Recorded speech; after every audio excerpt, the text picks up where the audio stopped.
Hello, we're back. Um, Less traumatized, or at least less impacted by the trauma, maybe, this week. So this is the talkback for season 4 of The Remains. And let's just jump right into it, shall we? So I have here with me Michael Brigance, who played Liam Fisher. I have Emily Kipp, who played Jenna Baker. I have Kelsey Skomer, who played Jesse Harkett.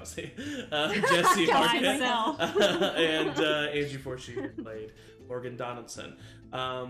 So before we jump into the actual talkback, we ended the season kind of right at time, and the story had honestly, this is you guys can't hear it because only this here, but this there we go. Don't be happy. Yeah, because this is not happy what we're discussing. In our last session, the community of Blue Valley was brought together, and they have survived everything they have heard, except there were some losses.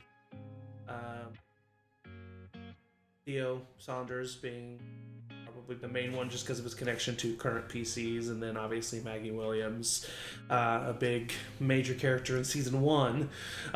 So, some upsetting things occurred, but we didn't really get to talk about whereas we did have like a funeral, and we did have a nice little scene, we didn't really get to talk about what's next for these characters. So that's what we're going to jump into here first, and I'm going to just pick on you, Emily, and say, let's say, just because who knows for future seasons, what are in, like, we're in the middle of winter, it was just New Year's Day, so, like, come summertime, like, up until summertime, so a few months, what happens with Jenna in the next few months? So I think that Jenna is spending as much time with Morgan and the boys as humanly possible. Mm-hmm. It probably takes a while, but Morgan probably talks her into stopping going out on runs. Mm-hmm. I think her health probably declines a lot. You and I were talking about, like, how long do I think Jenna necessarily, like, has? Mm-hmm. And I really think it would be, like, just long enough for Morgan to come to terms with it. So I'm guessing, like, a year, maybe. At most. Max, Or yeah. minimum, Why are you maybe. laughing? So, Am I laughing? Yeah. Oh, because Emily and I had talked about this, and I was like, I want you to decide what happens with Jenna's health. If nothing else, like, if no supplies are found, or if nothing else is found, like, if everything just runs its course, what happens with Jenna's health? And I was just when she told me what she was thinking, I was like, ugh, I can't wait to see Angie's response. Because, because basically that's saying, if we do never come back to Blue Valley, then the story is that, in a year's time, Jenna Baker passes away.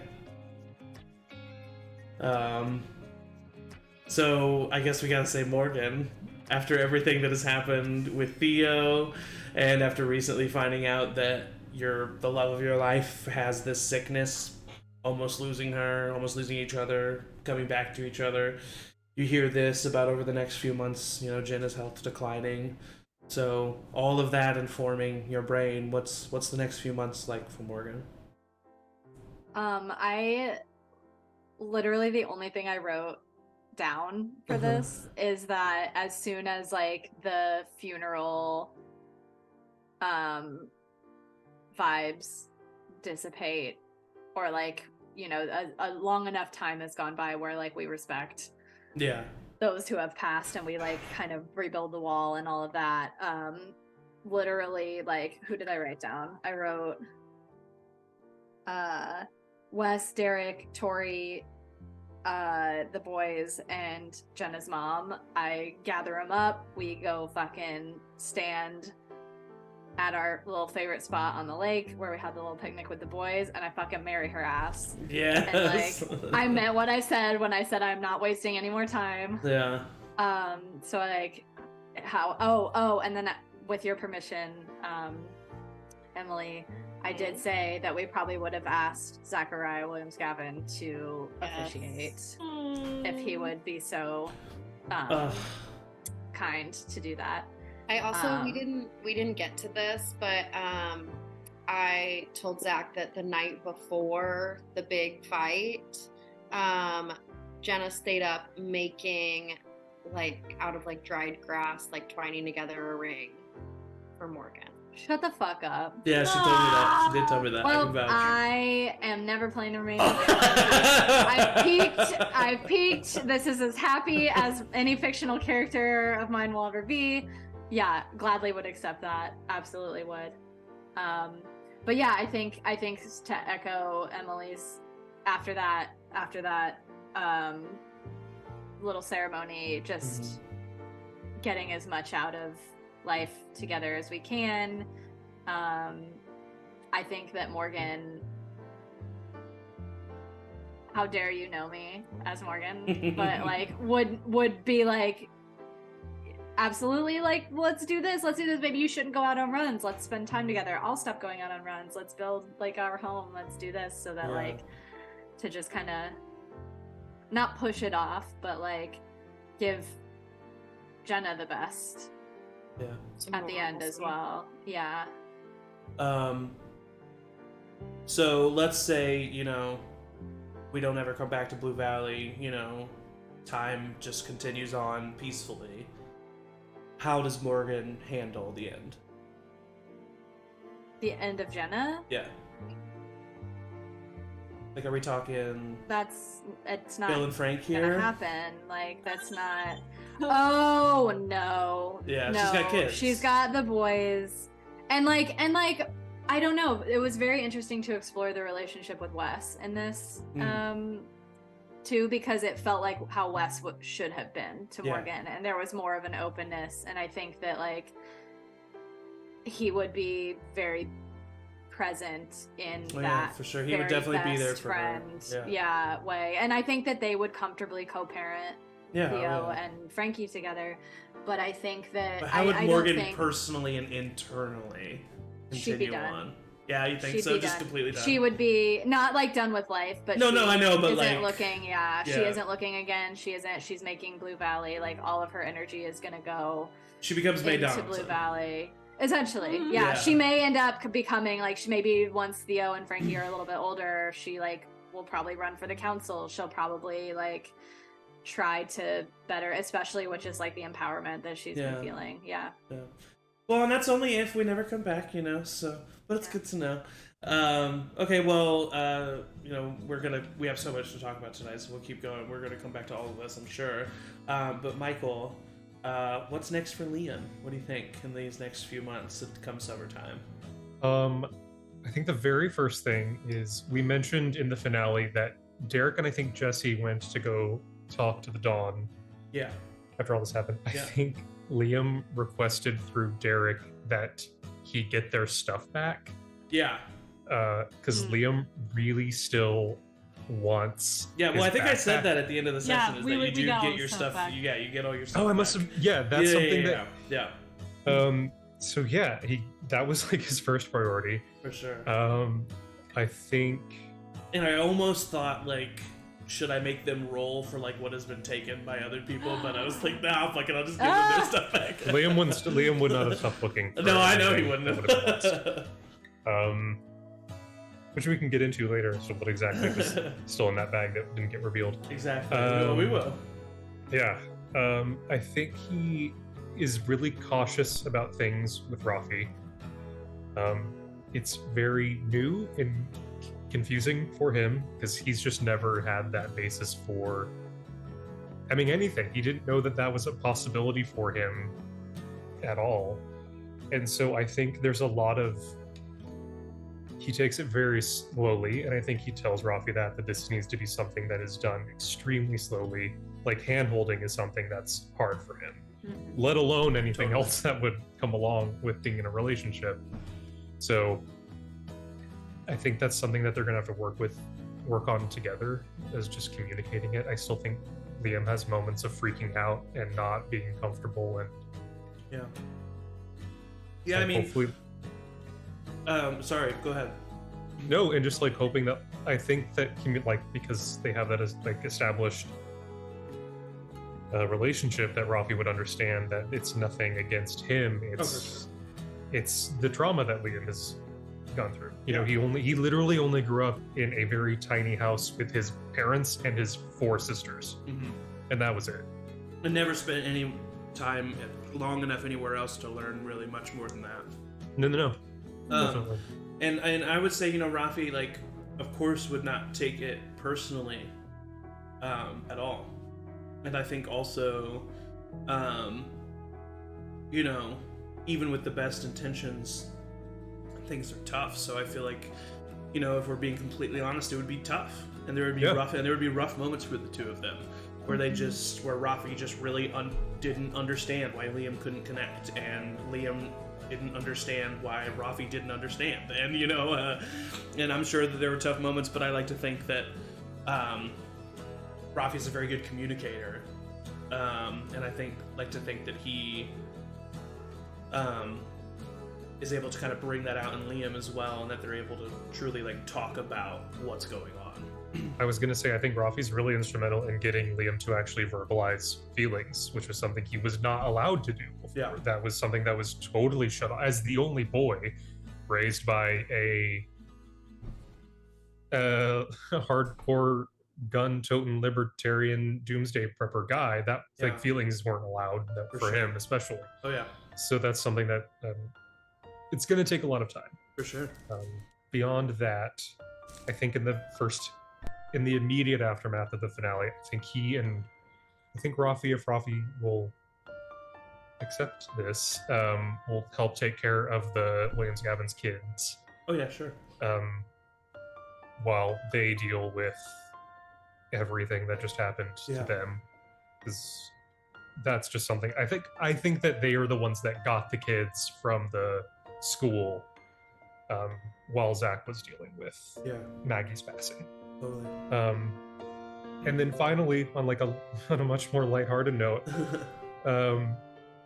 in a weird coincidence inspired by something that Rafi told him once that really stuck with him, I think come spring, Liam is out and about. Oh, I think he also eventually still goes out for Liam is still a wanderer. I think he goes on runs for long periods of time. Yeah.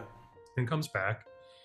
But it's not uncommon for him to be gone for a week, maybe even a little bit more before coming back. And I think one time he comes back with a little cat. I was hoping you were gonna say pet. I think he names it Little Prince.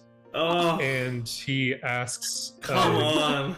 And I think very it takes way too long for him to verbalize it and for him to get it out. But as Rafi says, he needs to start getting better about verbalizing his feelings. He asks if Rafi will be the other dad. Oh my god! Amazing. Oh my god! You're still making a family. Rafi's crying.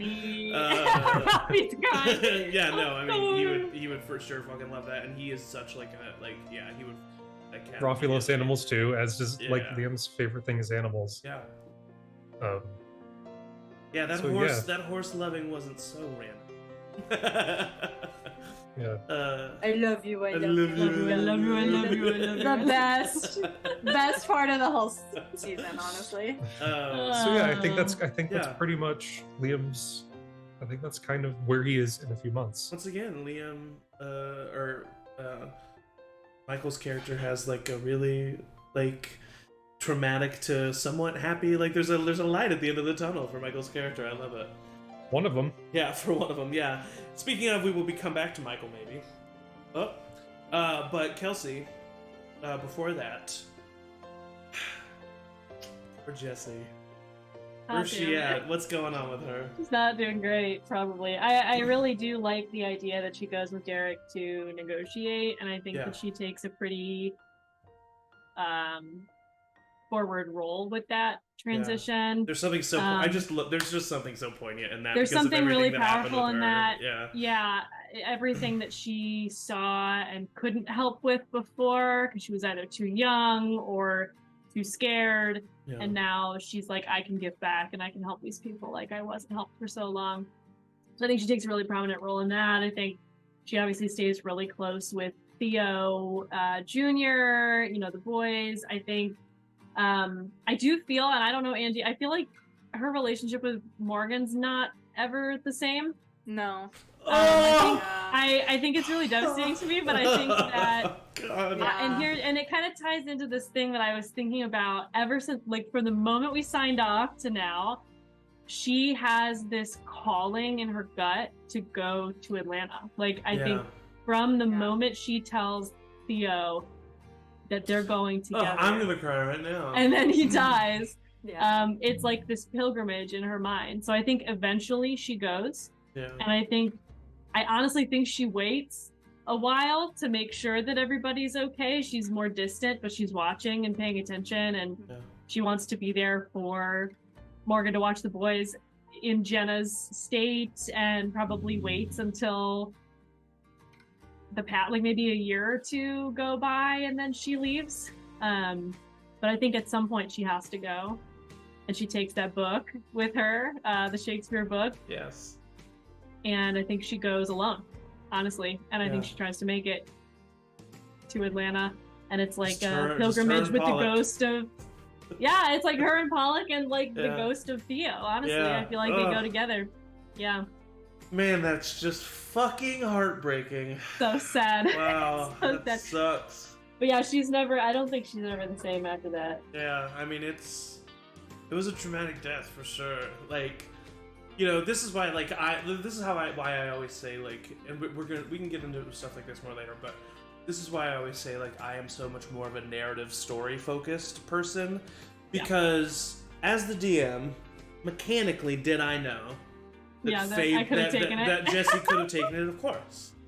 Right. But what's a better story moment to happen there, than Theo having these moments with Morgan and Jesse, and it all building up, and then having it dramatically so cut off. Like, it's just... I ate it up. It felt right. Good. And it felt right. It felt right. Like, he was not okay, and like I think that gave him more peace than anything, honestly. Yeah. And I think that if he would have lived and they would have gone, I don't know if he ever would have been okay. Yeah. I wonder about that too. I think a lot about Theo. If like Theo had lived and gone to Atlanta, like if they did their whole plan, like would he have been happy somewhere else? Theo's one of those people. A lot of people, when it comes to the apocalypse, are able to flip to their lizard brains at least a little bit, and it's able to really help them. Theo's not one of those people, and Theo's one of those people where when he killed that man from season 1, a part of him died. And was never the same after that. Well, and I think that he would not have, like, even if he did go to Atlanta, even if he did leave, there's a part of me as Angie and also as Morgan that, like, wasn't going to tell him what to do either way, because he wasn't looking to leave, he was looking to be forgiven. And so he wanted to be a hero because that's the only thing that was big enough to offset the, like, narrative that he was telling himself. Exactly. His last act was putting himself before a person that he loved yet again. Yeah. Which he, that's something we can dive into later. But before we dive into the majority of the talkback, me and Michael talked about this. Michael, as his previous owner, would you like to talk about what happened with Zach and the trauma that hit him, and then what happens with him in these few months? Yeah, this is the thing that I keep coming back to with him is there's a different version of him as a dad in particular that would have existed had Maggie not died. I think Maggie's passing completely alters the course of not only his life, obviously, but how he raises his kids.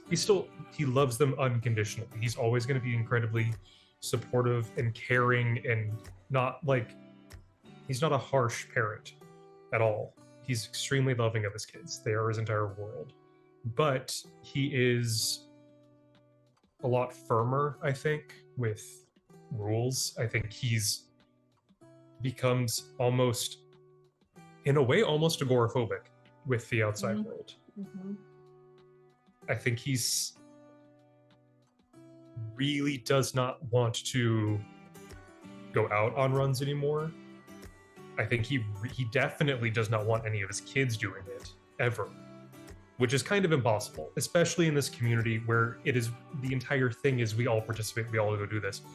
I think they will at some point, but that's going to be extremely difficult for him whenever that happens. Because at this point, he's lost in a way. He's had to lose his sister 3 times now. Oof. And it's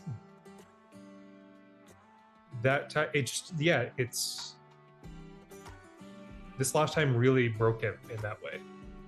And I think he eventually gets back to being his quote unquote normal self, but a part of him is always going to be a little more serious. And he already leans on Derek, but that's going to be a lot more.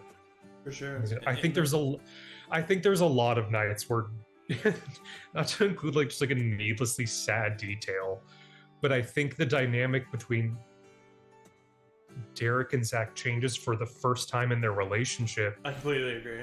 Where Derek is a lot of nights having to like hold Zach while he like cries himself to sleep. Mm-hmm. And I think that, I don't know about your feelings on it, Michael, but I think that Derek and Zach, they're one of those couples that they're solid, they're good. Like it's them and it's them until the end. It's them until the end of time. But that doesn't mean that they don't that this isn't probably the most difficult time they're ever going to go through in their relationship is when this happens. I would say I think this is definitely it because it's heightened because of they can't for sure. I think this is the most they will probably ever fight is in these immediate year after this has happened. I would agree. I think the only time it's come close to this, and I think it's when the roles were reversed, is when Derek's mom died. Yeah, I agree. Because that was really hard. And especially because we talked about it, I think in the very first episode, but Zach is the one that had to kill Derek's mom. Yeah. When she got bit and was starting to become infected. And so that is a whole thing. And I think Kelsey had a fan reaction. I was like, oh my god! The way that Derek takes care of Zach now is kind of the way that Zach was taking care of Derek back then. For sure. No, taking 100%. care of Derek back then. And that's kind of how they make it through, because I think they acknowledge that. They're like, we know but this is what's happening, but it's what needs to happen, kind of a thing. And especially when your kids are that young, you can't. It's not like your kids can be like, oh, well, I understand what they're going through, so I can give them space. The oldest ones are 2.5. Yeah, it's so funny to me that they have 4 fucking kids. Yeah, I know. It's great. I love it. They have 4 kids, and then season 8 of The Remains is going to be just those 4 kids doing something. Yeah, we're all playing the kids. Yeah. I have portraits made of them already. Hey, somebody can play Frankie and Theo too. Yeah. But I also think, and this is the last thing I'll say about it. No, you're good. There's a big part of the reason Zach is really messed up is he feels incredibly guilty about Maggie's passing. Yeah. And that in his eyes, and it's not true, but it's reality for him. In his mind, he found his sister, brought her to this place, and he feels that he basically treated his sister like an incubator for his kids. Mm-hmm. And then they just had the kids and then she died. Yeah.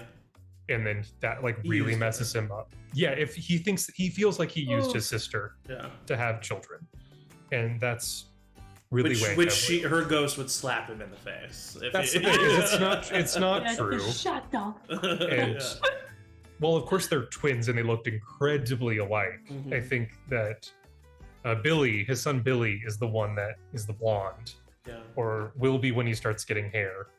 And I think he physically sees Maggie and him a lot. And I think their daughter Rachel also picked up on mannerisms of her Aunt Maggie really early. Yeah. And I think going forward, Rachel Williams-Gavin is going to be her name is Rachel Margaret Williams-Gavin, after her aunt. And so I think she is sort of Maggie's legacy moving forward. Yeah. Oh, I love that. That's fantastic. Damn. Yeah. It's just so sad and poignant. I guess my first question, now that we've kind of talked about the epilogues, is, are there any, I mean, we've kind of talked about Rafi a little bit, but are there any NPCs that you're curious about what happens to them? And the answer can be no. I'm just wondering. I spent a lot of... Can I just ask, like, whatever happened, like, what's happening to Nick and those kids? Yeah. So, Nick and the kids are still pretty much in Townsend for the end of the session, or for the end of the season. And then this is one of the people I was hoping you'd ask about, because I think that when Jesse leaves, that Wes and Derek come to the conclusion that they need to bring in Nick and the two kids. God. Oh, Jesus. Morgan would fight. Morgan would put a lot of people would fight. Yeah. A lot of people would fight. But I think... Go ahead. Oh, no, just a side note. I think once... I'm going to shut up after this. I've talked way too much. You're good. Yeah. It's a talkback. I think one of the things that Zach and Derek fight about is Wes's keeping Nick's being alive from them, especially because Derek insisted on their kid being named after him, and Zach never wanted to do it. Zach hated the idea from the start, and I think constantly was like, okay, I think great. That there's a reason fight. Zach only calls that son Wesley. He never calls him Wes. Oof. That's been from the jump. He's never called him Wes. I think that I can imagine one big fight where Derek says something where he doesn't mean, but he gets so mad that he says something like, "I don't want to fuck Wes," and he like thinks that, like, implying that Zach is jealous, and like that's where all this like animosity comes from, because Derek hates the fact that Zach won't let it, like, doesn't want him to be, like, deep down, flat out, like, not beating around the bush. Zach doesn't want Wes and Derek to be friends, but Derek is Wes's friend, and like they're bros, and they've been bros since they were kids, and I think that is a point of turn for sure. I think Zach's response is he says, like, there's like a full argument after that, and then I think he ends that argument with, like, by the way, he's absolutely not your type. Which I love. Yeah. Yeah, I love that. That's fantastic. No, so yeah, I think that Derek's type is Zach. Yeah, exactly, which is not Wes. Not Wes. I think that I think that Derek and Wes will preach about how we are trying to build a community. We are trying to be better than the Lycans. We are trying to be better than the Dawn. And we are leaving 2 children out in the cold that we know don't have a warm fire and food. 2 asshole children. That stole all our food. They suck a lot. Yeah, they suck a lot. And so I think that would be a point of turmoil, but I think that that's what they would advocate for. Whether or not the council ended up voting on it and the community ended up voting on it, I'm not saying that it happens, but what I'm saying is like that's what happens with Nick, is the fact that Wes and Derek continue to work with him, continue to communicate with him, and if the community doesn't let them in, they will, behind the community's back, be Nick and supply. Like, I mean, for sure. Like, it's. We better not go back to Blue Valley, because Morgan will not unlearn that information. That is not a separate piece of information. I'm very much like going for like a Negan thing. I love the tension. That's something about Nick. And then Angie, you were originally, when I asked that question,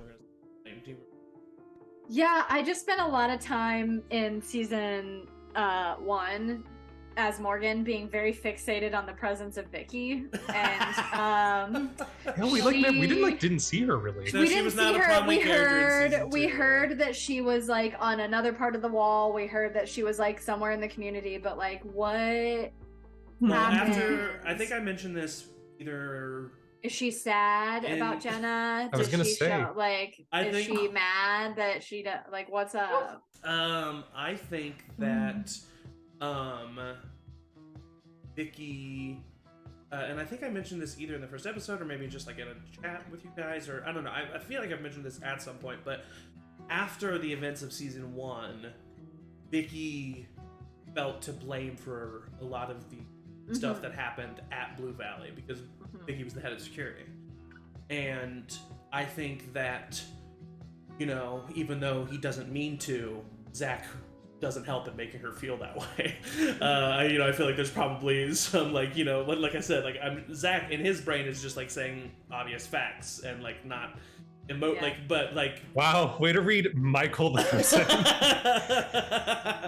But like Vicky is taking it personally, and because, you know, there was shortcomings because of her that caused this to happen that Zach then like came in and like fixed.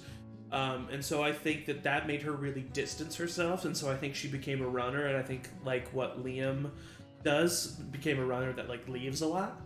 I think that when she found out about Jenna and Morgan, she is cordial to you guys in public and like probably even acts like she's still like the life of the party, but like doesn't have any conversations with you guys that aren't surface level, and always has a reason to not really stay in the same room as you for long. And I think that Vicky, it's not really talked about because they were both NPCs and I'm the only one who knew about it, but Vicky and Sylvia were very good friends, Sylvia from season 1. Yeah. And so I think that she was really devastated about that, and I feel like, yeah, Vicky just kind of got really messed up from the events of season 1, and as we know, she had been through a lot. You know, we met her in season 2, technically. She, yeah, I think that she feels, yeah, I don't know. I think I'm rambling at this point. I think I've answered. Yeah. So yeah, that's Vicky's deal. Rafi, outside of the stuff that we've already discussed with Liam, continues to have a great relationship with his dad. And I feel like is maybe, correct me if I'm wrong, the closest thing to a friend that can even come close to being where Theo was in Jesse's life.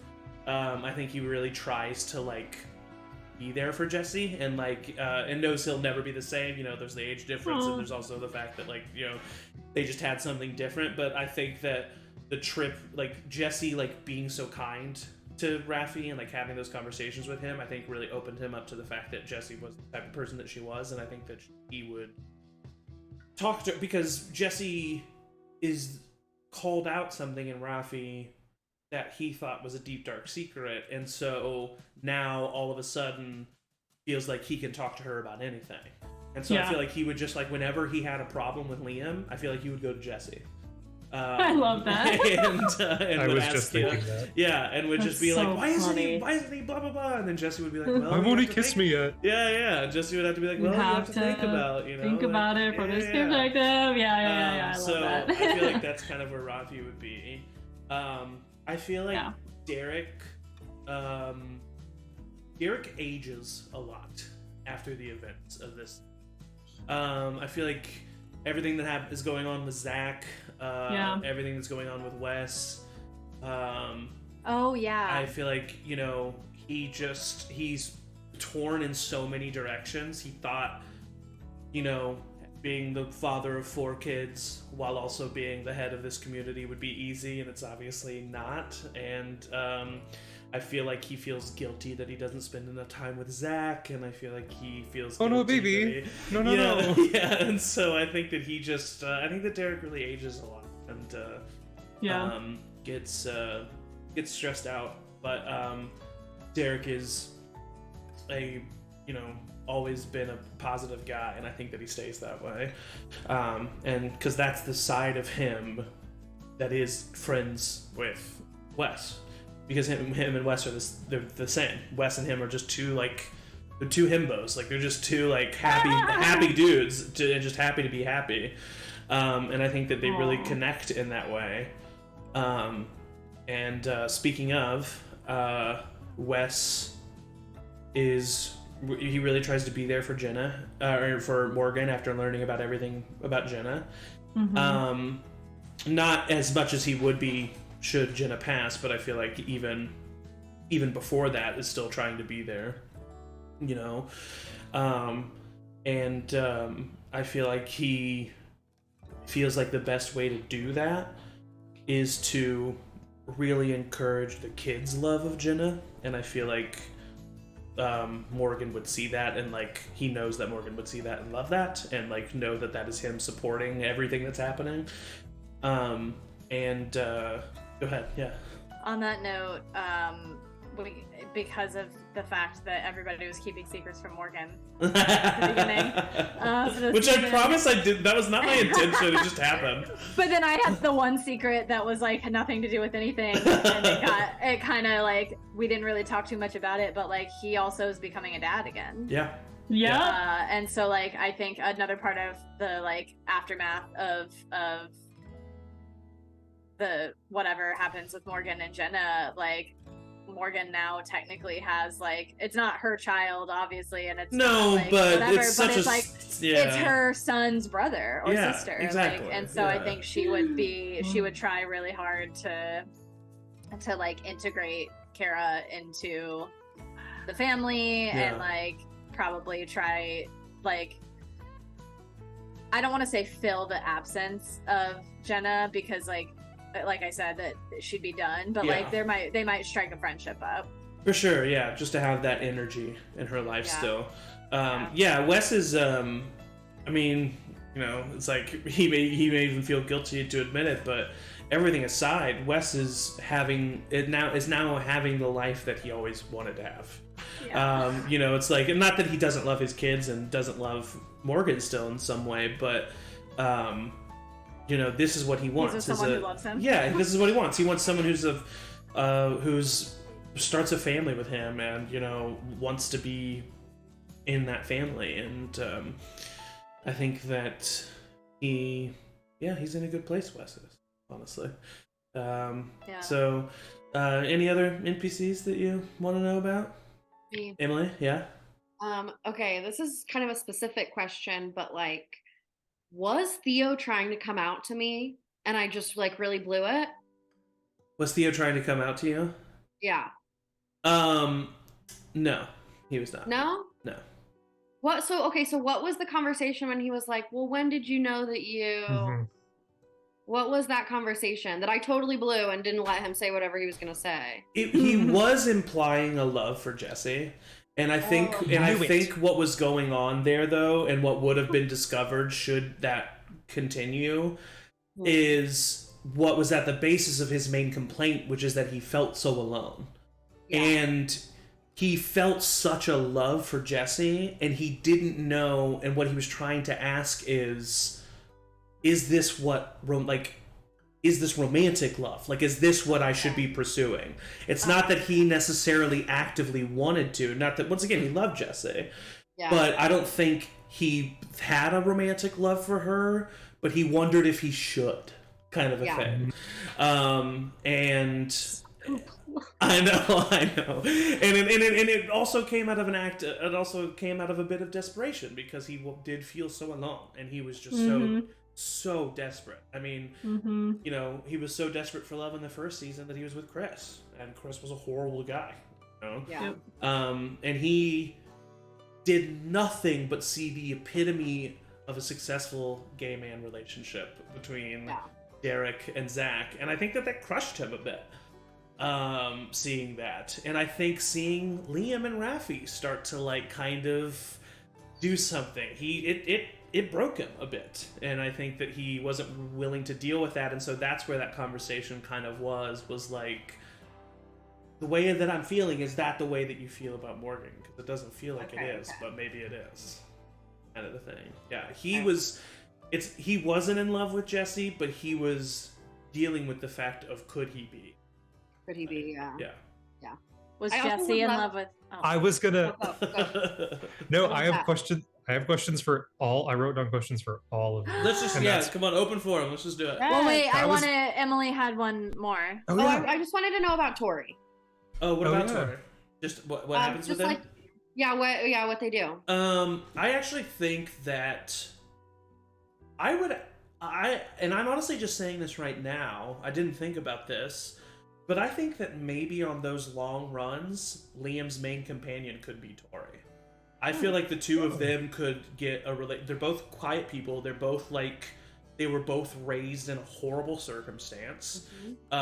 You know, and so I feel like maybe it starts as just like a random pairing, and maybe they don't become like best friends or anything, but it's almost like having a really nice roommate. We're able to just exist with each other. I think it's that. You know, but it doesn't have to be more than that, and you're both so thankful that the other person's not trying to talk your ear off and like trying to be Tori doesn't make Liam talk. Exactly. Yep. Yeah. And so I think that Tori just kind of continues to, I mean, Tori, I feel like, is also very much a wanderer, and they are just a person who, you know, wants to be as far away from what's going on with Jenna and what's going on with her mom as they can be.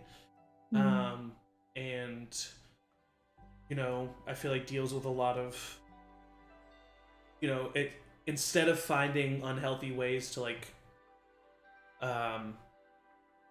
deal with that, like through drinking or drugs or whatever, her way is like going on runs and being a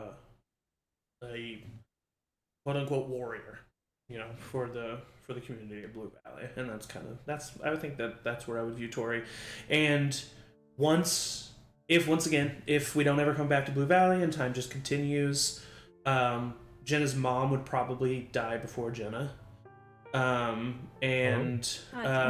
Weep. Just from sheer like breaking down, you know, like, you know, just like how someone can die in that way of just running like out. they stop, you know.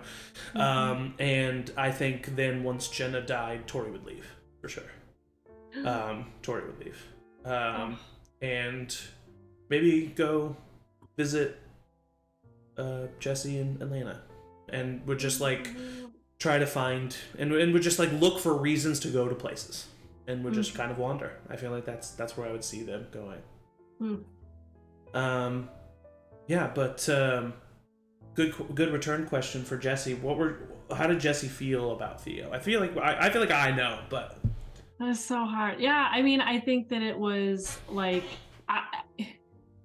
I love how complicated it is, because I don't think there is an answer, but I think it is the greatest love she's had in her life. But not necessarily like not in a like sexual romantic way. No. But like almost like it almost transcends it meant more than that. Like this would have been her life partner. Like this would have been the person that she would have done anything for. She would have moved mountains. She would have done whatever. Like, but it wasn't. I don't think it was romantic at all. I think similar to Liam, Jesse doesn't really have that as a thing. Like she never really had that. All she saw was abuse. Yeah, right? Her only exposure to that kind of stuff was really toxic. Was extremely abusive, problematic stuff. So I think that's just not really on her radar at all. Yeah. That's like the best way I can describe it. But yeah, I think he was the love of her life, but not in a romantic. No, I think that, you know, it's the way people say that, you know, like you can have non-romantic soulmates, and I think that's just kind of what they were. I think that they were soulmates in a way. And I definitely think that Theo, especially after the events of season 1, had ideas of leaving earlier, had ideas of maybe leaving in more than one way of the definition, you know. But but never would have because of Jesse. Like, and they saved each other, and that's so sad. Yeah. Because they also, like, were what kept each other probably from, I don't know, doing what would have maybe helped, but then they were also the thing that helped, so... so many layers.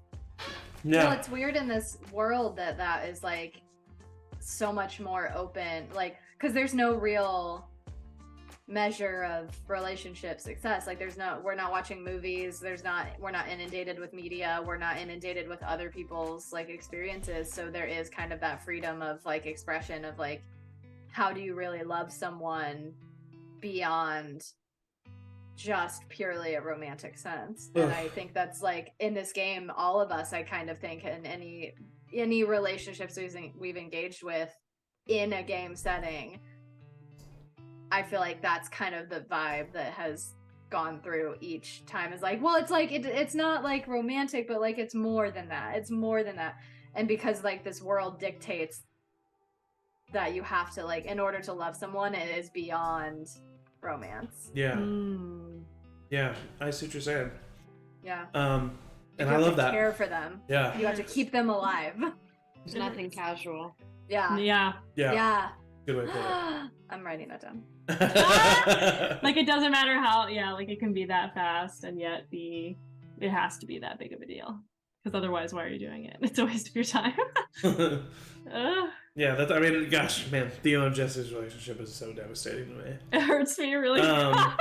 But I'm so glad. Because one of their last conversations were just, I love you, right? Yeah. I mean, that's just like that moment between the two of them. Oh, man, that was ouchie in my fifi. To see it grow so much and so in such a detailed, unique way over only 4 sessions. I know. Like, that's why I love The Remains. That's why I love The Remains. Like, we had very little about their relationship going in. Like, I did ask you, like, what's the nature of this, and you gave me, like, a sentence or two, and then, oh god, because it easily could have just been, like, 2 sassy friends, and, like, there's not much more past that, but instead it became this emotionally driven, oh gosh, it was devastating. That's so good. And then, oh gosh, there was something I was going to say. Remember what I was going to say. So yeah, I mean, do you guys have any questions for each other? Any questions for me? Michael? Like I said, I have questions for every. Wow. All right, for every 2 Michael questions, we'll do a question. Oh, I do have a question for Michael. I do have some, yeah. I was like, well, just similar to that, for Zach, did you, like, set out for Rafi to be the love interest for Liam? Actually, no. And I mean, I would be lying to you if I didn't know that was going to be a possibility, but it was not my goal. I think my goal was more so to give Liam a friend. Simply just, like, give Liam a friend who was there. And then, I don't know. I think that Rafi just kind of... Well, honestly, if I'm being completely honest here, I think the nail, like, because I was flirting with the idea, and then I think the thing that put the nail in the coffin for me was Jesse calling it out. I think Jesse calling it out, and because, like I said, I was flirting with the idea, and I was thinking maybe this is something that could happen, and then Jesse calling it out, I was like, okay, now I feel like I should ride with this. But like I said, I knew it was a possibility. I'd be silly not to. But I think more so I just wanted to give Liam a friend. And I feel like he never had a friend. And I just wanted to give him a friend. Yeah. Well, it really threw a wrench in my plans. Oh, really?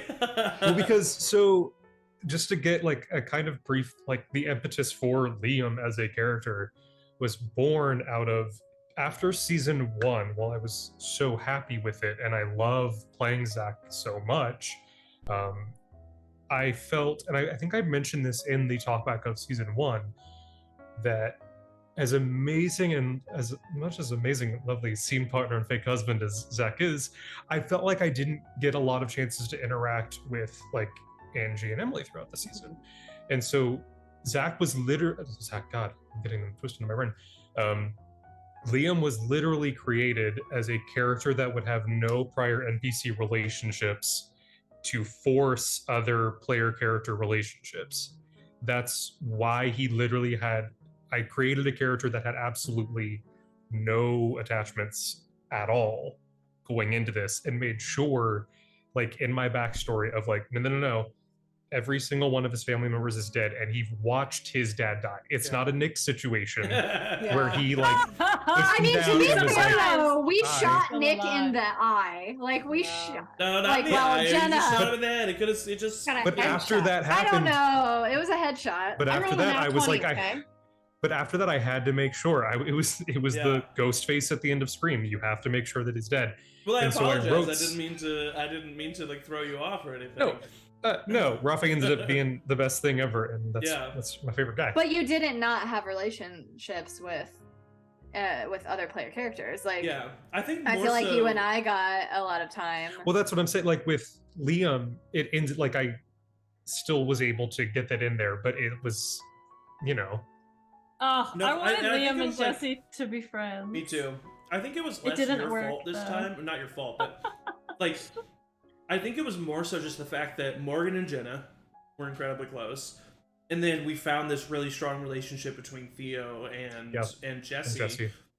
So I think Liam was just Liam in that way was just kind of like forced to talk with Rafi more.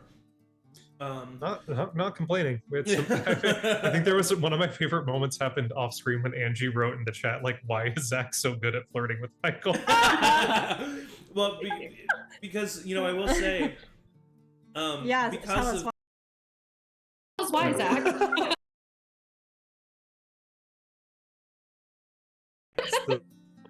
Oh, I'm sorry. Can you hear me? We can hear you. Yes. Yes. You hear me? Yes. Yes. Cool.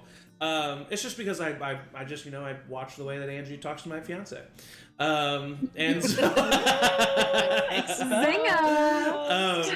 no, but because of that, I did actually give. There were narratively a couple of times that I gave, Liam the full chance to not like. I definitely made it to where like Rafi walked away. Rafi thought he was fucking up. Rafi was like, okay, no, I can't, like, this is not what I'm doing. And then it was up to Liam, whether or not Liam came and talked to Rafi at that point. Rafi would not have come up to you. So I am... There were times that happened. Yeah, for sure. So... I think up until the very end when Liam when he told Rafi his backstory. Yeah. And then at the very end, after the battle, I think those are the only two times that he, like, sought him out. Oh, I don't think we said this on stream, but one of the things that I almost toyed with. I kind of wanted to see it. Zach, you say it, and then I need to follow up about it. One of the things that I almost toyed with in this season was after Liam trauma dumped on Rafi, I was a split second away from having Rafi be horrified from everything that he heard and treating Liam completely differently ever since. Oh my god. What were you gonna say, Michael? That you told us that possibility of a choice sat gross in my body for days after. And I was like, I would be sitting on my couch being like, but he told me to like tell him stuff. And it didn't even happen. Because the conversation they just had was at the ski lodge. Yeah. Was Rafi being like, you can't hold this in, like you like getting it out is like how we move through this. And if like that had been met with like, ew, you did the thing that I suggested you do, and that's gross and I don't like you. Gaslight. It would have been so my like toxic literally trait is like I was mad about a fake situation that didn't happen. So it didn't happen in two senses of the word. That's the thing, is it's something that didn't happen in a make-believe world, and I was mad about it. Tell me you're a Virgo without telling me you're a Virgo. I'm not a Virgo. You're a Libra, damn it. That's why it's fake. Oh god. Okay, fantastic. What other questions do we have for each other? Kelsey. Okay, so on that thread, I had this great idea. I was like, oh my god, so Jesse's gonna get this book and she's gonna give it to Liam. Oh my god, that was because I was like, hilarious. I could have easily given it to Rafi. I knew Rafi was into it, but I was like, oh my god. The one funny scene of the season. Give it to Liam. And then Liam's like, no. And she's like, okay, well, that's it. So like, I'm so curious. What was the moment? I saw Kelsey take that I was so personally. surprised and sad. I was like, no. Yeah, I was so sad. It. But I loved it. I was just curious, like, was there anything behind that? Like, did he want to take it and just didn't think he should? Was he like genuinely like, what the fuck? He genuinely does not understand how that works. But I thought I explained it. He has no concept. He didn't understand. Take it. Oh my god. Because he didn't understand. So he has no frame of reference for it. Literally, it had no ulterior motives. He just truly did not understand. Yeah. Why, if Jessie had something for Rafi, that she couldn't just give it to him. So. You need to give it to him. It was a new thing. Let's be on that. Liam just he doesn't know how to flirt. He doesn't know how to talk. He doesn't. Incredible. Well, I feel like there was maybe, and correct me if I'm wrong, but I feel like there was maybe a little bit something beyond that, because he did say, "This is you overstepping." He did say that, and I was ouch!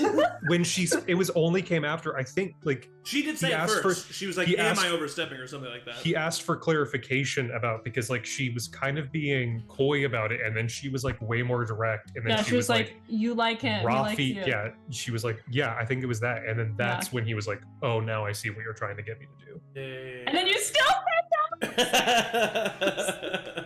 Trying to be bros, bro! You're trying to be bros with Liam Fisher? You're not Rafi, okay? He gets better. I thought that was so funny. I love damn. That. There was a similar situation, I feel. Yeah, I mean, along that same vein, another moment of this season that I loved, that was devastating, that the character that I was portraying in the moment was thrown off by, and I was thrown off by, was the Theo Morgan conversation. I mean, that was, I felt so, I honestly, you should, like, if you were in my brain, I was like, in my head, I was like, I fucking just nailed this little monologue. I fucking, like, this little improvised monologue I did about how bad Theo feels. Like, I just nailed this. This is so heart-wrenching. Of course, I wasn't actively thinking that, but, and then to have the response so poignantly be, okay.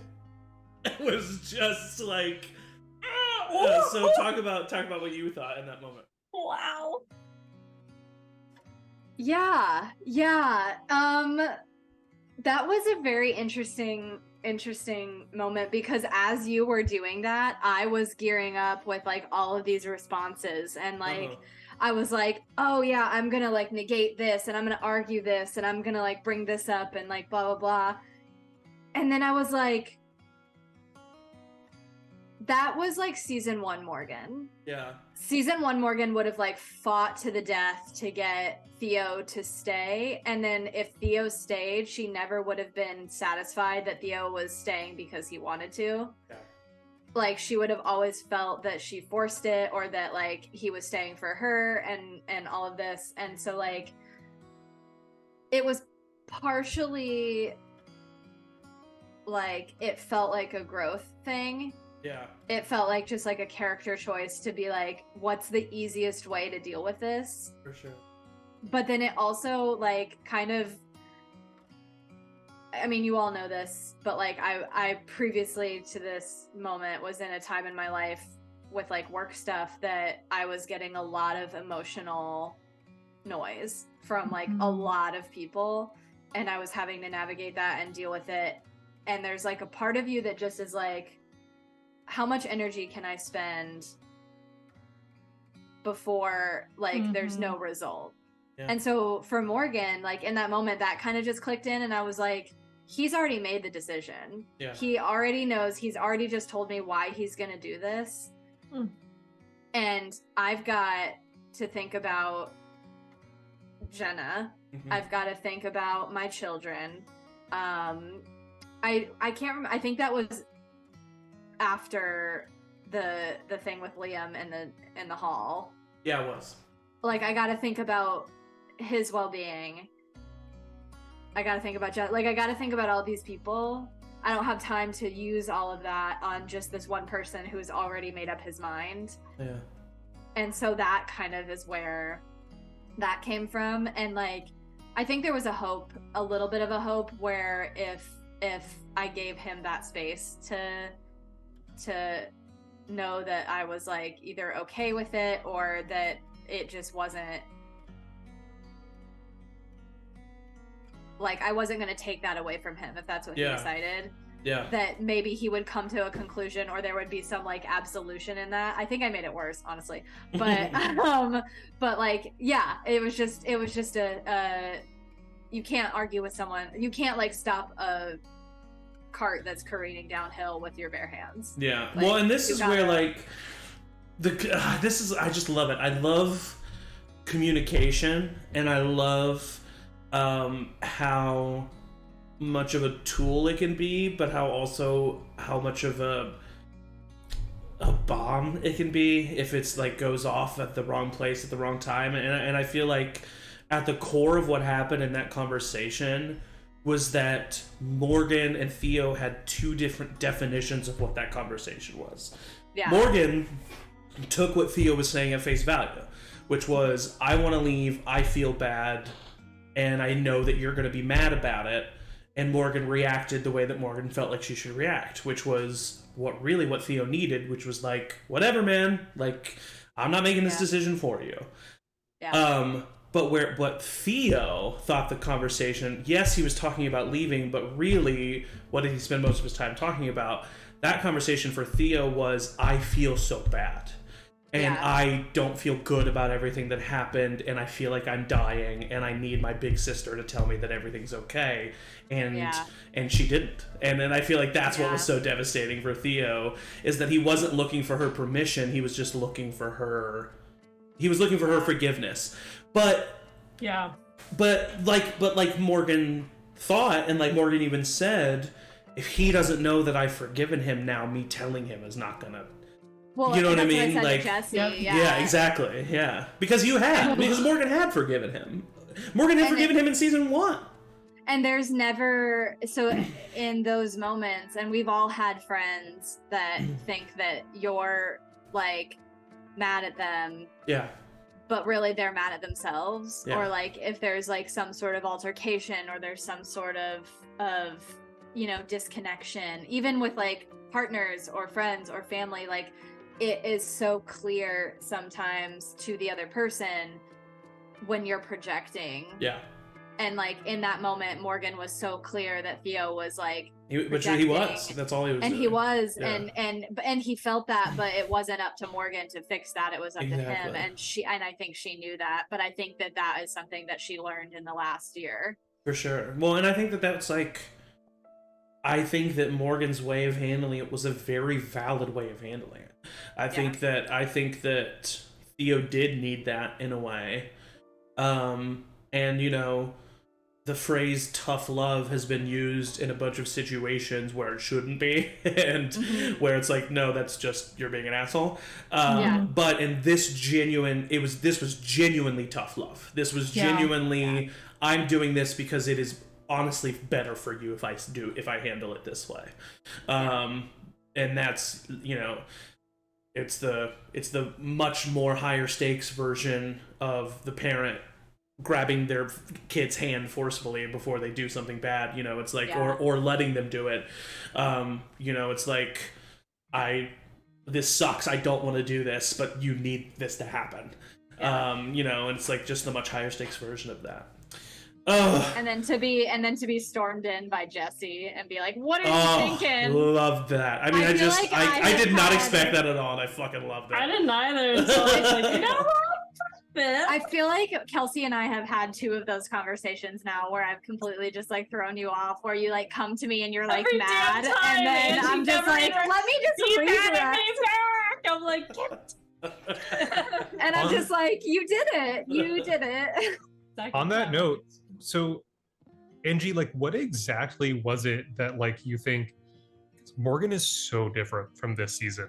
Oh yeah. Than the first season. What do you think? Because like she had the divorce with Wes, sure, but like at the the beginning of season 2, I think it seemed to me that like Morgan was probably like in the most secure place she had been up until then.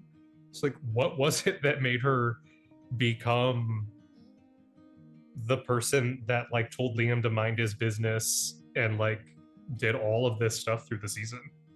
Oh yeah, I forgot. I was like, mind your business. So I feel like Morgan was, because I didn't know at the time when we did season 1, and I'm Emily, maybe you can also speak to this as well. But like we didn't know that this would keep going, and like that we would have all these different iterations of these stories, and so finding like Morgan essentially was like in season 1 a part of me that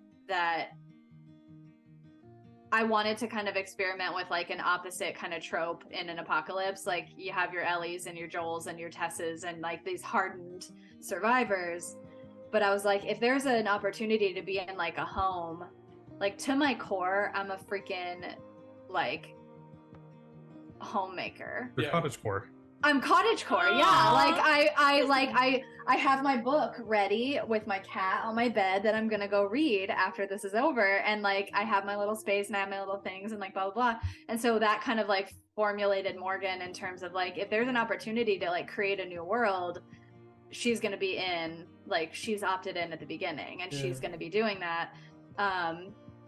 And I mean, y'all, maybe this is for the viewers, but like y'all know that like back in June or whatever, I like ended a pretty significant relationship in my life, and it like shifted how I see things. Like I have fundamentally, like I as Angie have changed as a person, just with the loss of that relationship and like what that means in terms of who I am and how I move about the world. And it's been a really strong and empowering opportunity, like amidst some sadness and amidst some whatever. But for Morgan, I feel like that kind of played into it as well, as like she lost Wes, and yes, she gained a relationship with Jenna, but like beyond that, like the worst thing that could happen to her happened to her. And like the biggest shift in her life happened and she survived it, and like she's now not beyond owning herself and her needs and like pushing for those. And so like having a moment where Liam is just like, you need to be careful and you need to not get caught up in like this person or whatever. And I'm like, bitch, no, like you don't know. Like it was very easy for Morgan to step up and be like, you don't know anything, you've not seen what I've been through, step off. But also care for Liam and like have that moment with him. That, because that's what I was gonna ask you then, to like circle back to that, is like, Michael, you and I didn't get so much time to like really have scene time with as Morgan and Zach, even though both of us kind of like wanted to in our little backstories. But like one of those moments for Morgan, that like step up moment and kind of that tough love, but also like, I'm gonna show you that I care about you by pushing you to be better or pushing you to like go outside your comfort zone, was Morgan making Liam stand up in the middle of this crowd and voice his opinion, but like doing what she needed to do to like take care of him and facilitate him doing that. How was that for you? Like he that was mad. He was mad? Yeah, I think from then on, Liam does not like Morgan. That moment like really solidified. Liam like kind of thinks that Morgan's kind of a bully. Oh no. Okay, cool. I think another thing. Go ahead. You know, I think he like respects Morgan like in terms of like her leadership, and he'll like, he's not insubordinate. Like if Morgan says to do something, whatever, but he does not like her. Wow. Okay, cool. No, because I thought it could go either way. Like either he would be so mad at me, or he would appreciate that I like gave him a voice, but like he's like, to Morgan, he was important. Like he saw what we saw, he knew what we knew, and like shouldn't be lost just because he's not a person that wants to like step up. But I was like, it could go either way. But the approach to it was kind of in the feeling. I don't think he doesn't have the vocabulary to say what it was like, but internally for me, it was like if you took someone that had extreme agoraphobia and had not left the house, and you took them and you put them in the middle of Times Square. I, as Jesse, wanted to like throw myself in front of him and like get him the fuck out of there. I was like, this is very because you just like Liam hated when 5 people had eyes on him. Yeah. And then you were forcing a situation that had an entire community looking to him for his opinion. Yeah. And it didn't help him. Because his voice doesn't need to be the same as as Morgan's voice, which I find very interesting, and I think that's a learning for Morgan probably too. It would be for me, sure. Like, okay, to lift somebody up, I don't have to lift them up to be like me. I think ultimately in the few months, I think Rafi becomes like the Liam translator. Oh, Liam translator. I love that. Wow. I think Morgan probably also had never like. Being with Jenna required her to be selfish for the first time in her life and like do something 100% entirely for herself rather than like for the kids. Opportunity. Yeah. So I think that like she probably changed from that and was like, wow, I should have done this sooner. But the reality is like she couldn't have done it sooner because she couldn't have done it until she was ready. Mm-hmm. So she threw Liam into it. Yeah. And it might have been good for him if he had like gotten up the gumption to do that himself at some point. Yeah. But you can't just throw somebody into change like that. Yeah. Oh, wow. Real quick, we got a chat message from Live and Let's Die. First of all, love that chat name. That said, I'm still a relatively new follower, so I'm sorry that I don't have a deeper knowledge of everything that's taking place, but I do love these types of streams to deep dive into character moments and growth. Well, first of all, thank you for commenting, and I hope you don't mind that I just called you out on the stream. We honestly don't get a lot of chat messages. We're currently talking about a series that we have called The Remains. It's set in the world of The Last of Us. It's a little homebrew TTRPG that we've made. And this was season 4, and 2 of the characters, Emily's and Angie's, returned from season 1.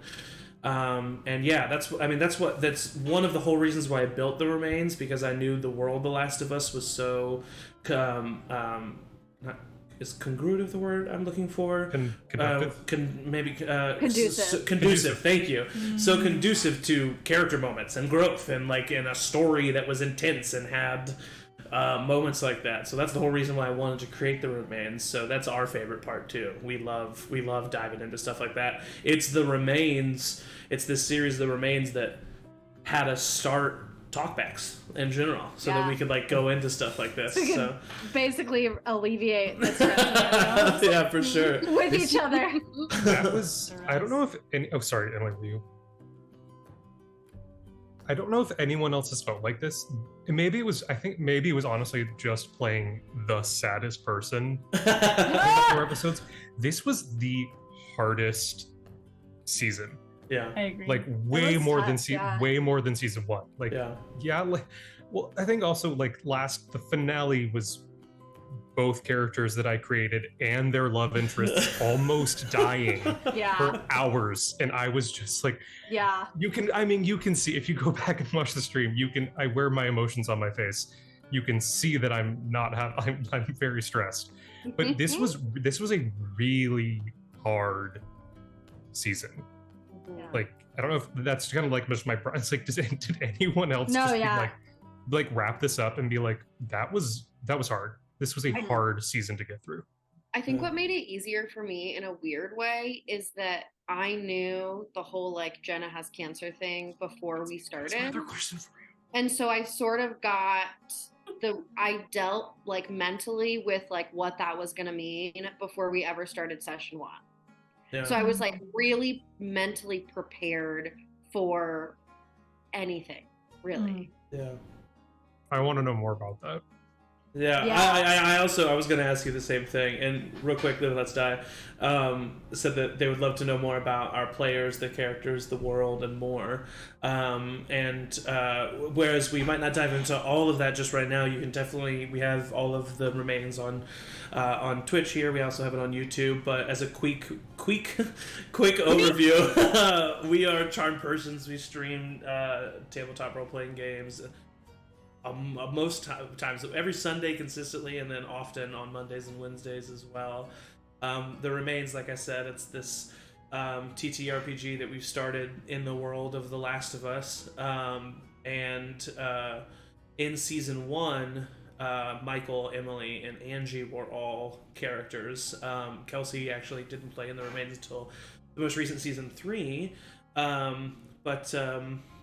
It's so great that your setting is really putting out some hard emotional work for the characters. It's so professional. Some of the games I watch fall into goofy shenanigans, mine included. Yes, exactly. Well, and I feel like that's what the Barrington Games is for. Yeah, exactly. That's what the Barrington Games is for. Tune into Sunday sessions for that. Yeah, there you go. I feel like Charmed Persons, we really the reason why Charmed Persons was started, and the reason why I really love Charmed Persons, is we are narrative and story focused.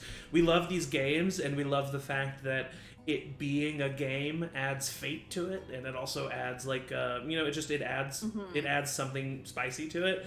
But at the core of it, we're telling a story together, and that's our goal. And so that's why I love The Remains so much. And Jenna and Morgan, they played best friends since childhood. And then at the end of season 1 realized that they had love for each other, and then in this season 4 got to experience having that relationship with one another. Only for you to give one of them cancer. Yeah. Okay, so let's jump into that. So Emily, when I approached you with that idea, how did you feel? Sad. Yeah. Uh-huh. I'm so curious about it. Because I gave Emily 100% chance to veto it. Yeah. I 100% allowed her to veto it. Yeah, I mean, he gave me the option to veto it, and I just think that it was something so unexpected. I think that, I had spent so much time thinking about Jenna and Morgan and who they would become and what their life would look like and what this new season would look like for them. And that felt like something completely different in the midst of these characters that we already know. And I think my initial gut reaction to say yes to it was literally I have no idea how the fuck I'm gonna do that, but let's figure it out, Mm-hmm. And then my grandma was diagnosed with cancer 3 days before our first session. So that was another fun layer. Yeah. But I do think that it grounded it in a way that forced Angie and I to not just have happily ever after, which obviously we couldn't in this world entirely because. And I think that's kind of was at the core of why I asked. Yeah, but it was I think really it was just something completely unexpected. Yeah. But that's why I admired it so much. Yeah. Because to be honest, yes, Liam was created so I could interact with y'all more, but also I wanted to lock Zach and Derek and their family away. I wanted that to not be touched. I didn't want it to be messed with. And that's why I was so upset at that final fight, because I saw Derek and I saw Zach back on the board. Yeah. And it just made my heart drop because I was like, but I think you would also agree that they'd be there. Of course they would be there, but it was they mean so much to me as a person because honestly, it's Zachariah Williams-Gavin is the closest to me that I've played. I've mentioned this in the last Talkback.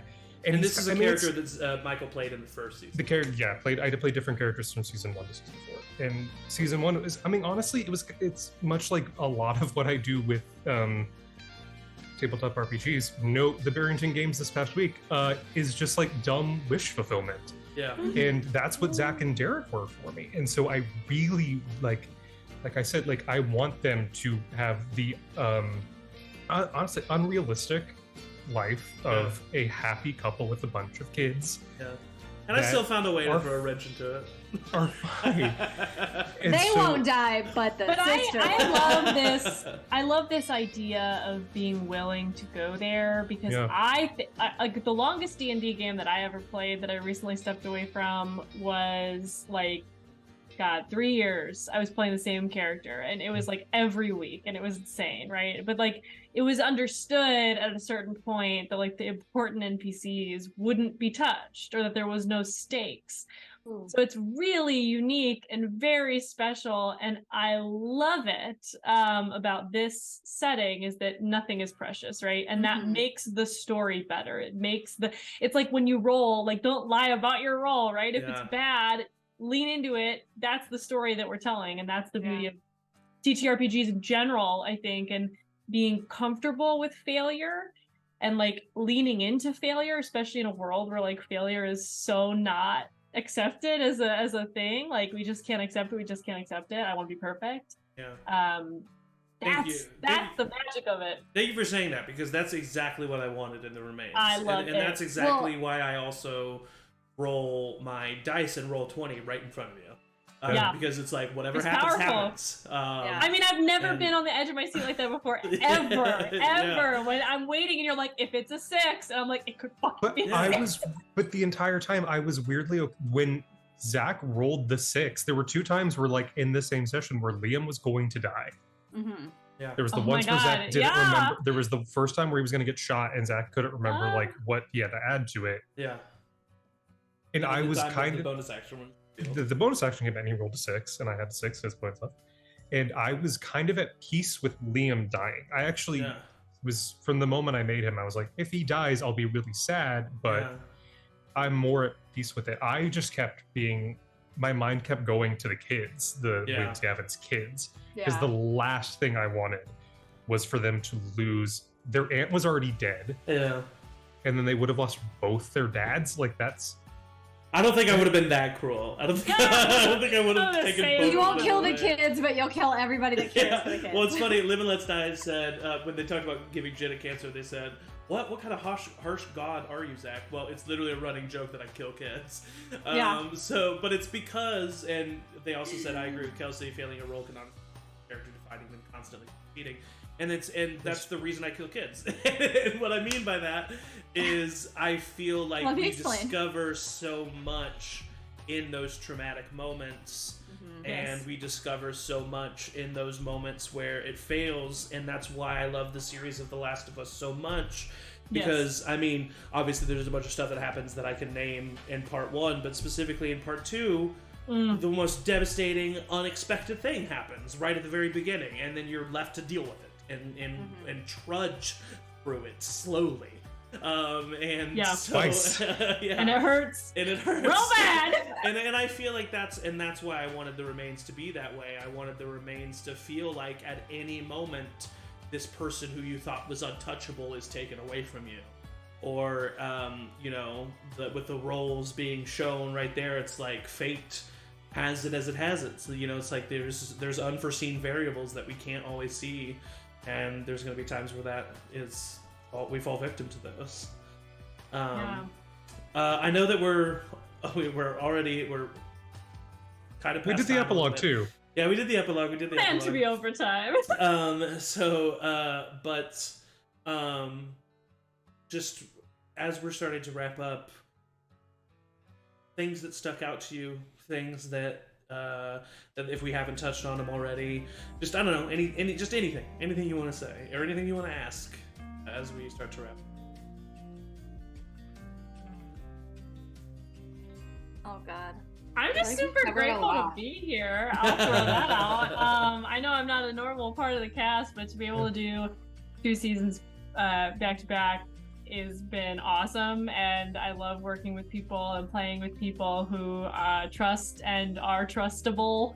It just makes it so much easier to do all this stuff. So thanks for letting me do it again. This was so fun. Of course. Yeah, thanks. Yes. Thank you guys. So of course, I mean, like I said, we do have that consistent Sunday games where I'm the GM and Emily and Angie are players, but Michael and Kelsey have been here enough times by now that you guys are definitely a part of the Charm Persons family, and hopefully, if you're willing, we'll continue to. Yes, please. Season 5. Yeah, I was about to say Michael for sure because you know we do have our season. A true 5. himbo. Yeah, we do have our season 5 cast and ready to go. Already starting to give the characters some story info. Angie will be returning as a new character, someone completely different from Morgan. Michael will be returning as someone completely different from Morgan. And Zachariah, and Zachariah. Maybe not in looks. They're both hot boys. This one has black hair. Zach is a blonde. Sophie from season 3 is going to be joining us as well, which I'm very excited for. And then newcomer to the Remains, but Charm Person's cast. Last of Us super fan. Yeah, I can't wait. Loves The Last of Us more than Loves anything. I'm excited for him to And Bill join us. Hader. That's going to premiere on May 24th at 6:30 p.m. Central. So Live and Let's Die. Listen, keep your Wednesdays open because we're coming back for season 5 on May 24th. And we're hoping to do a lot more seasons of The Remains, and season 5 is going to be kind of the beginning of a new plot, a new arc, a new, the seasons 1 through 4 were all connected, even if it was slightly. And these seasons are all, and this season 5 is going to be different from that. And I think maybe, the seasons coming after 5 will hopefully be tied into 5 a little bit. I hope so. Yeah. I'll mark my calendar. Perfect. Thank you. Make Charm Persons part of your daily Wednesday routine. But yeah, sorry. Anything that anybody else wants to say or can I say what's on? Please. Can I say what was the rest in my bag? Oh yes. Okay. We have to talk about What was in the bag? So first of all, before we do that, are there any questions or clarifications? You pretty much just said all of it. But are there any questions or clarifications on Liam's backstory that you have? Oh. No. He did kind of spell it all out. I said really all of it. Yeah, it's so fucked. horrifying. It is honestly, I was like, how? What? I'm sorry. I just want to clip it and send it to the creators at Naughty Dog because that shit was like, if they want to go to part 3, like that is something super indicative of part 3, just like the darkness level. Just like too much. Yeah. It's the right amount. Well, and Angie, you asked in the chat if I knew about that, and I did know about that because I knew about that because that was Liam was originally supposed to be in season 3. Oh, and the nightmare, that was fun. The nightmares that were was fun really too. Incredible. Maybe that's why I've been having weird nightmares myself. But hey, listen. If there's ever a season set in the DC area, there's a house in the mountains that now has 1, 2, 3, 4, 5, 6 clickers in it. I'm upset. Oh, that's true. Yeah, that is true. Or at least 5 in a body. Probably 5 in a body. Probably 5 in a body. I'm sick. Maybe they have become a rat king themselves. Oh my god! Could you imagine? Family. No, it takes a while. I would say. Oh my god. Anyway, what was in the bag? What's in the bag? So the things that were already established was cooking with Regis and Kathy Lee, the Regis and Kathy Lee cookbook. The absolute funniest man ever, the memoir by James Carraway character from season 2. That I think that book comes back and gets passed around Blue Valley a lot. Oh yeah. I love that. And then the third book, I think it's pretty obvious now. I quoted it. It's what the cat's named after, is Little Prince, which is a book that I loved so much growing up. And then I reread it while I was recovering because I couldn't do season 3 and waiting to do season 4. I reread it, and it's actually like weirdly. Zach already had my backstory and everything, and it is so perfectly tied to Liam about really this boy that is in a tiny isolated world that escapes it and then just starts bouncing around to other places, not staying in one place for too long. And then ultimately accepts that. And it's kind of why I was okay with him dying, because he was kind of the allegory, was like he kind of has to accept death in order to go and join the life that he had lost originally. And it's all about him being isolated and thinking that his world is so small, and if he walks one place far enough, he'll just loop back around. And it was so, yeah. And then the other thing, because I at one point I listened to something going to bed. It is I think it's also the first thing he shows Rafi when it gets back. It's a Walkman, a cassette Walkman with the single cassette of Hold On by Wilson Phillips. Oh my God. Which is like the first piece of music he heard and like found on a run one time and like kept it hidden in a tree for years. And after he left home, he made sure to grab it and take it with him. And that's like his only song that he knows. Oh, I love that. I think that's great.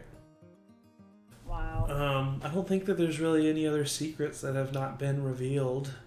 I did have one secret that never came out ever, and there was never really an opportunity, and I was going to, but then I didn't. Do you want to hear it? No. It has nothing yes, of course. What? So I had written this early on in my backstory before we even knew in season 1 anything about Jenna and Morgan being remotely interested in each other, and then before Emily and I ever even talked about it, because we didn't talk about it, Live and Let Die, that it was just something that happened organically, naturally, a little bit. Like we both had it in our heads but didn't tell each other. When they were kids, Penny and Morgan did kiss once. Yeah. And you guys were in that shack fighting for your lives. And we were in our shack. And so like when that came up, I was gonna make a joke and be like, "Oh, remember the last time we were here?" or something. like blah, blah, blah. But then it never happened. But I wrote that down. I was like, Penny and Morgan definitely like kissed once and then never spoke of it again, and like whatever. I love that. That's great. Yeah. Penny is a character that I wish we could have seen more of. Yeah. Every little bit we did see of her was poignant, I felt like, but yeah, she was a fun character. And honestly, Olive Smith, the blind armory keeper, is someone that I always wanted to talk more about. But we just need to live in Blue Valley, exactly. Just a Jackson RPG. Yeah, for sure. Jackson RPG. A slow reveal that came out through gameplay and natural story progression. Agreed. Amazing. That's the best way to go about it. Wow. Okay, well, thank you all for joining this talkback. Thank you for watching Live and Let's Die. I appreciate it, and commenting. Thank you. That's the point of these talkbacks. I think we follow you too. At least on Instagram. If we don't, we're going to. But I follow them. But we usually don't have time to chat back with our chatters during like our actual sessions because we're so like in it. But that's the whole point of these talkbacks, is to talk with our viewers. So thank you so much for participating. Thank you to my players for debriefing with me. It's always nice to debrief after these main sessions. This was a fantastic and we couldn't have done Return to Blue Valley better. And Angie is best people, and no thanks for letting me interact with you wonderful people. Well, thank you. Okay, so yeah, announcements. Do it. This coming this coming Sunday at 2:30 p.m. Central, we have nothing. Because it's Mother's Day. So celebrate with your moms, or if you don't have a mom to celebrate with, just spread some love that day. Celebrate with Morgan. Celebrate with Morgan. And then actually all of next week, we don't really have any programming. So we have a week off. But then we're coming back on Sunday the 21st. So Sunday the 21st, we will be back at 2 p.m. Central for a continuation of our D&D campaign that is ongoing. And then that coming Wednesday, actually on the 21st, do we have something like the 1st? All right, or 22nd? No, we don't. So then that coming Wednesday on the 24th, 6:30 p.m. Central, will be the turn to the remains for season 5. But it'll be a new story, new characters, so very excited for that. Stay tuned at Charmed Persons on all social media to stay up to date with everything. Thank you to my players, the best players a GM can ask for, and as always, goodbye. What's enough? Goodbye.